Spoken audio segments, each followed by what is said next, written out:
Hey everybody, I'm Bob Frady. With me is John Sigmund. We are the co-founders of PropertyLens. PropertyLens is a company that gathers tons and tons of data to help you understand exactly what you're getting into before you make an offer on a property. Here's what we're going to do in this little podcast. First of all, click subscribe. If you're on the YouTuber here and you want to see this on a regular basis, just click the subscribe button. We're going to run a property. We're going to pick an address. We're going to run the address. We're going to see what's there. We're going to tell you exactly what we see and then tell you what the top 3 things are that we see about a particular property. John, how you doing today? I'm great. And you? I am fantastic. I'm ready to look at properties. So, as our inaugural episode, we are going to look at a property that we know very well. We are going to look at 4518 Browndale Avenue in Edina, Minnesota. And the reason is because twofold. Number one, it's the sample property that's on our website at PropertyLens.com. And number 2, it's my house. And if you're going to show a report, you got to eat your own dog food. You agree, John? Absolutely. Hopefully it's tasty. Okay, so normally what you would do is you would go to PropertyLens.com and you would type in an address, any address in the continental United States. And then you'll get a chance to go in and buy a report. It's $99 for one, $69 for 2, and $60 if you 3 each one. And then $60 if you want to buy 5, $60 for each. So you go through that whole process. We're going to skip that part because it's not that interesting to watch. We're going to get right to the report. So if we go to the report, then we can see what exactly you get in a PropertyLens report. So first thing that we see, 4 potential wind events for this property between June of 2020 and August of 2024. It's not that many, and we define a wind event as winds in excess of 65 miles an hour. So it does get a little windy here, but not terrible as opposed to some places. And the most recent one was August 26th of this year. And so when you look at this, you want to think, hey, anything happened to the property? It's been in some events. Has there been any sign of damage from the wind events? If there was any damage, was it repaired? Any signs of cracked glass or damaged siding or missing roof shingles that you might otherwise not take a look for since you don't really know what that property's been subjected to? Now, this particular property was not damaged in that event, that last event. But in fact, the tree across the creek fell right into the creek. So lots of trees got uprooted in this neighborhood. Nothing happened to this particular house, which is good. Second thing that we look for here is this property has a risk of ice dams. And ice dams, John, can you describe an ice dam for the folks at home?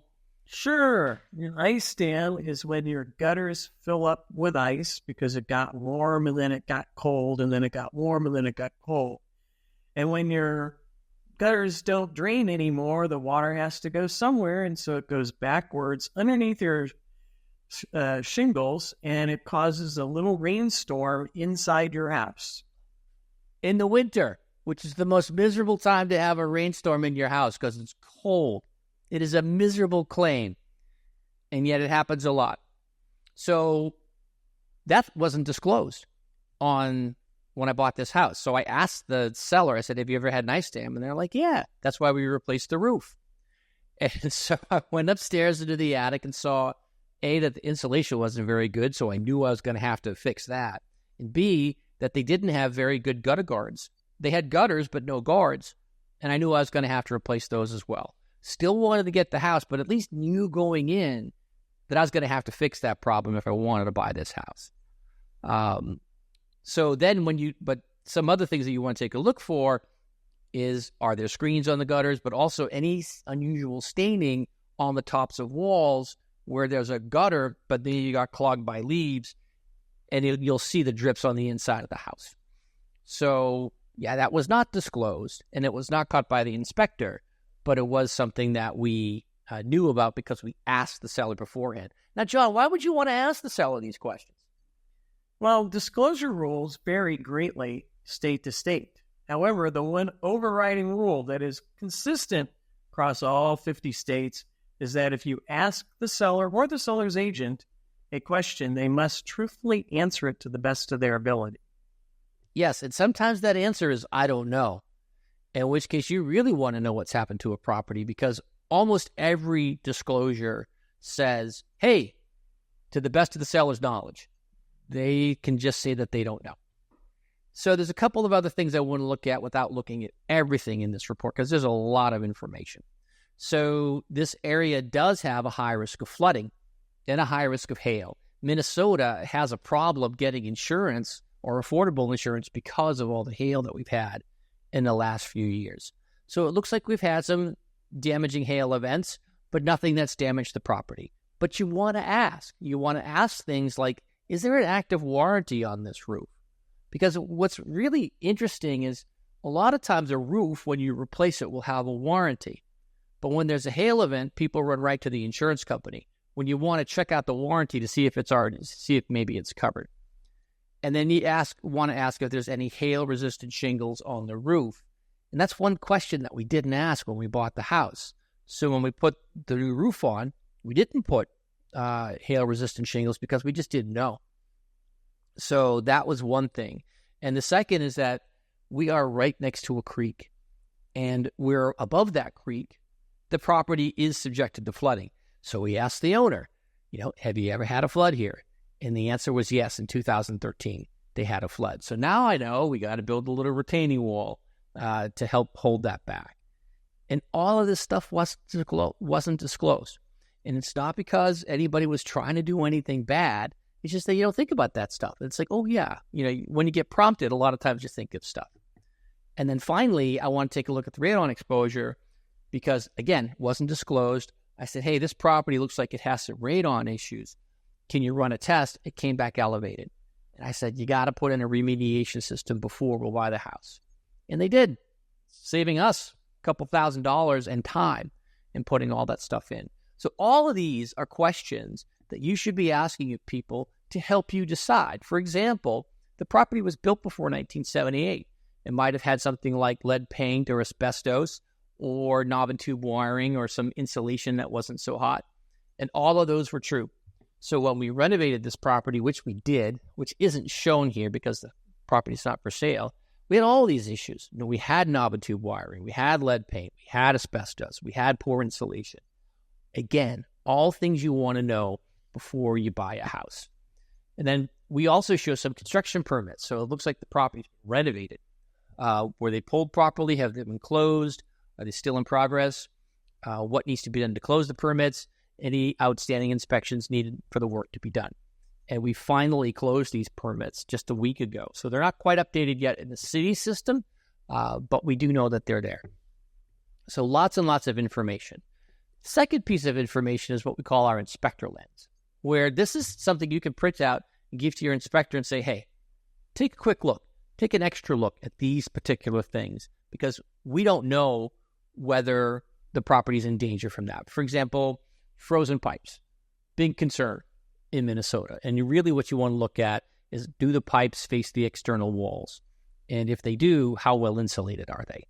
That's the kind of things that you want to prod your inspector to make sure you get the information that you need.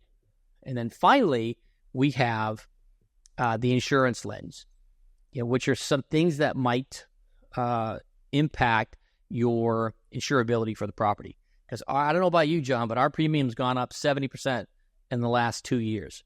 Not exactly sure why, but it has. And it's probably because of hail and damaging winds. Those are both high-risk areas. It's an older home. They cost more. The property has a fireplace and it has a replacement cost. And that's the other thing, is replacement costs are going through the sky because people are putting money into their houses. So rather than move, they just say, well, I'm going to fix up the place that I have, which takes up a lot of the labor and drives the prices up, which is great if you're a builder, not so hot if you're getting insurance. And we found that for properties in Minnesota, the premium should be between $12,000 and $23,000 for this house. So which is exactly correct. We're getting it for a little bit less because they don't know that that's the replacement cost, but we're working on that part. And then we give lots and lots of data. So the same data that you'll see in the MLS, we show here. And what we want to get to is some of the more interesting stuff. Here's the ownership data. How has it changed over time? What's it been priced for? What was it sold for? Here's the tax data. 2019 is missing in this one, but we know that the property taxes last year were $28,685. Here's all the pictures that we see for this property. It doesn't look like this anymore. We've done a lot of work to renovate it. Here's something that you can't get from your local county. What's the condition of the roof based upon aerial imagery? And what we show is that this roof is in pretty good condition. We're working on some new factors that will show you exactly how old the roof is, and this roof is 5 years old because it was replaced in 2019. And then damaging events. So here's the different damaging events that have happened. We had a hailstorm back in July. The probability that the roof was totaled was small, it was about 15%, and the average hail size was about 1.25 inches. In 2020, this was the big event in Minnesota that caused over $2 billion worth of damage. And it's a 50% probability, but in neither case was the roof destroyed because of it. And then what's kind of cool is you can go back and see how the roof has changed over time. So if we go back to 2021, we can see that A, there's a big tree in the way that's no longer there, and B, there's more house than there was before. So you can play with this and see different views of the tree. Of the data. So one of the things that's really aggravating when you buy a house is you don't know who did the work. So what we do is we pull permits from a couple of different sources, and we do a lot of work to clean them up to say not only what was the permit for, remodel plumbing for the kitchen, but who did the work. So when you're the new buyer, you can go in and say, who did the work? So I can call them up and say, hey, I need my heated driveway service. So let's call Little Igloo Heating and Air Conditioning because they did the work, which is something that, again, hard to get otherwise. We don't have any inspection data. Excel Energy tells us that the average electricity cost will be about $150 a month. We don't have solar here. If you're considering it, we tell you that it's going to cost you about $23,000. It's going to pay you back in about 14 years. Here's the carbon footprint of your energy provider, and then the different risk assessments. So, John, flood data. What can you tell us about flooding for a property? Well, it happens in more places than most people expect. So while you see in looking at this map, the red areas are the FEMA 100-year zone, the orange areas are the 500-year zone. Unfortunately, water doesn't know where the lines are drawn, and so it doesn't pay a lot of attention. So bad things happen. If you know you're near or in a flood zone, you should definitely have flood insurance. Yeah, this one is 29 feet. 29 feet's not very far. I could throw a ball 29 feet and reach the flood zone. In fact, I could probably throw a pencil 29 feet. Could I? Yeah, I could throw a pencil 29 feet. And there's the flood zone right there. And there you can go to places to find this information out, but it's all in one spot to show you exactly what you're looking at. We've got data on weather. We've got data on environmental pollutions. Ironically, there's a leaking underground storage tank down the street from here. Somebody's oil tank is leaking, and the leaching field is like 1,000 feet on those things. But there's not a whole lot we can do about it because, just take a look for it, I suppose. And then we'll tell you, the nearest meth lab, 1.2 miles away, which is, wow, that's a little bit closer than I thought it was. This is insurability. Here's some factors that might require additional coverage, which is hail, and flood, which is a separate policy. If you want to get a quote for insurance, we give you the option, go get a quote. And then there's no claims that have been reported, good crime in this area, relatively low crime, lots and lots of data about the property. And then finally, a property timeline. So we tell you exactly what happened at different times. And here's where we see all the permits happening, which is around August, July of 23, which is when we started all the work on this property. So that is a very voluminous look at a property, and I realize I am on a monologue, so I'm going to stop talking right now and ask you a question, John Sig. All right. If you're looking at buying this house and you don't know that this guy's selling it, what are the top 3 things that you look for based upon the information in this property? Well, the first thing I would look for is the roof condition report. Because there's hail, there's wind, you have weather there. It gets cold, you get ice dams, you get all that stuff. So I think that would probably be number 1 on my list is the roof condition report. 2 would be looking at, there's a creek that runs by Minnehaha. And it's a beautiful creek, but it's a little close. So knowing where the flood zones are and knowing that flood insurance is probably something that you should get because it'll be relatively inexpensive because the property itself is not in a flood zone, but it's something that you should have. Then the third thing that I would look at, given the age of the property, is the sewer line. So when I had the inspection done, I would have the sewer line scoped because replacing a sewer line, that is an ugly job, and you don't want to be the one doing it if you don't have to. You know what's funny is that the sewer line actually froze here a couple of years ago. It's like, we were away for a little while, and we came back, and it's like, we got to get in and chip that thing open. It was awful. But it is in good condition. So for me, the 3 things I would consider important in this, number 1 is, like you said, the roof condition.